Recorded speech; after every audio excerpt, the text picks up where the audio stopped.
ছেলেটা হতে পারত অষ্টম বীরশ্রেষ্ঠ, কিন্তু তাকে মনে রাখা হলো না। বলছিলাম জগৎজ্যোতি দাসের কথা। সে মুক্তিযুদ্ধে শুধু পাকিস্তানি সৈন্যদের না, ভারতীয় এক সৈন্যকেও উত্তম মধ্যম দিয়েছিল। সুনামগঞ্জের সীমান্ত ঘেঁষা টেকেরঘাট শরণার্থী শিবিরে মুক্তিযুদ্ধের মাঝামাঝি সময়ে দুর্গাপূজার আয়োজন করা হয়েছিল। পূজা মণ্ডপে এক হিন্দিভাষী ভারতীয় সেনা সদস্য এক বাঙালি মেয়েকে উত্ত্যক্ত করছিল। এটি দেখে তখন কিশোর মুক্তিযোদ্ধা জগৎজ্যোতি ওই ভারতীয় জওয়ানের মাথা আটকে রেখেছিল। এতে তীব্র প্রতিক্রিয়ার সৃষ্টি হয় ভারতীয় সেনা শিবিরে। সাহসী ছেলেটাকে নেতৃস্থানীয় ভারতীয় আর্মি অফিসাররা ডাকলেন। যখন ভারতীয় উচ্চ পদস্থ সেনা কর্মকর্তা তার কাছে এমন ঘটনার কারণ জানতে চাইলেন, উত্তরে জগৎজ্যোতি দাস দৃঢ় কণ্ঠে বলেন, পাকিস্তানি আর্মির যে আচরণের জন্য আমি হাতে নিতে বাধ্য হয়েছে, সেই আচরণ ভারতীয় সৈনিকের কাছ থেকে পেয়েছি বলেই আমি এটা করতে বাধ্য হয়েছে। জগৎজ্যোতির কথা শুনে ভারতীয় আর্মি অফিসার বিস্মিত হলেন এবং তাকে বড় কোনো শাস্তি না দিয়ে সামান্য লোক দেখানোর শাস্তি হিসেবে কয়েকটা বাংকার ঘোরানোর শাস্তি দেন। প্রচণ্ড সাহসী জগৎজ্যোতি দাসকে নিয়ে উপন্যাস লিখেছেন ভারতীয় লেখিকা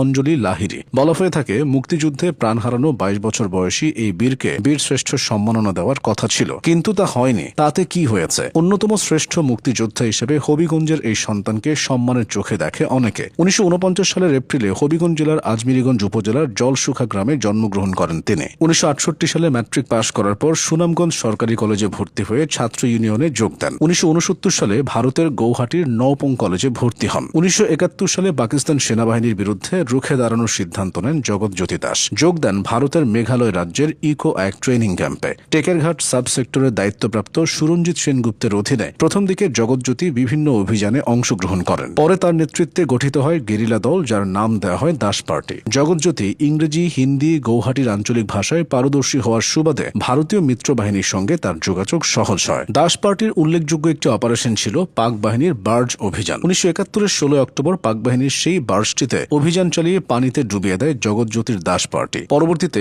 পাহাড়পুর অপারেশন, বানিয়াচংয়ে কার্গো ধ্বংস করা, বানিয়াচং থানা অপারেশন সহ বেশ কটি ছোট বড় অপারেশন জগৎজ্যোতি এবং তার দাস পার্টি সফলভাবে সম্পূর্ণ করে। বদলপুর অপারেশন ছিল মুক্তিযুদ্ধের ইতিহাসে একটি বড় সাফল্য। এই অপারেশনে সামনে থেকে নেতৃত্ব দিয়ে পাকিস্তানিদের ছত্রভঙ্গ করে দেন জগৎজ্যোতি দাস এবং তার দাস পার্টি। মুক্তিযুদ্ধের সময় 16 নভেম্বর পাক হানাদার বাহিনীর সাথে এক সম্মুখ লড়াই জগৎজ্যোতি দাস প্রাণ হারিয়েছিলেন। 22 বছরের একজন কিশোর, যে কিনা ধর্ম পরিচয় হিন্দু, সে তার মাতৃভূমির জন্য জীবন বাজি রেখে লড়াই করেছে। বীর দর্পে পাকিস্তানি হানাদার আর রাজাকারদের শেষ করেছেন। বিপদগামী ভারতীয় সেনাকেও জবাব দিতে দ্বিধান্বিত ছিলেন না। সেই তো আমাদের আদর্শ দেশপ্রেমিক। শত্রু বা মিত্র নয়, দেশের সম্মান ও সার্বভৌমত্ব সবার আগে। এটিই ছিল জগৎজ্যোতি দাসের ভাবনার মূল মন্ত্র। অনেকে আক্ষেপ করেন, কেন এমন ভাবনার একটা ছেলেকে মনে রাখা হলো না। তবে জগৎজ্যোতি দাস একেবারে উপেক্ষিত হননি। তাকে নিয়ে বেশ কিছু কাজ হয়েছে। তাকে নিয়ে রুমা মোদাক রচনা করেছেন মঞ্চনাটক, যা প্রদর্শিত হয়েছে বহুবার। লেখক হাসান মুর্শেদ জগৎজ্যোতি দাসের দাস পার্টি নিয়ে লিখেছেন দাস পার্টির খোঁজে নামের মুক্তিযুদ্ধ ভিত্তিক আলোচিত বই।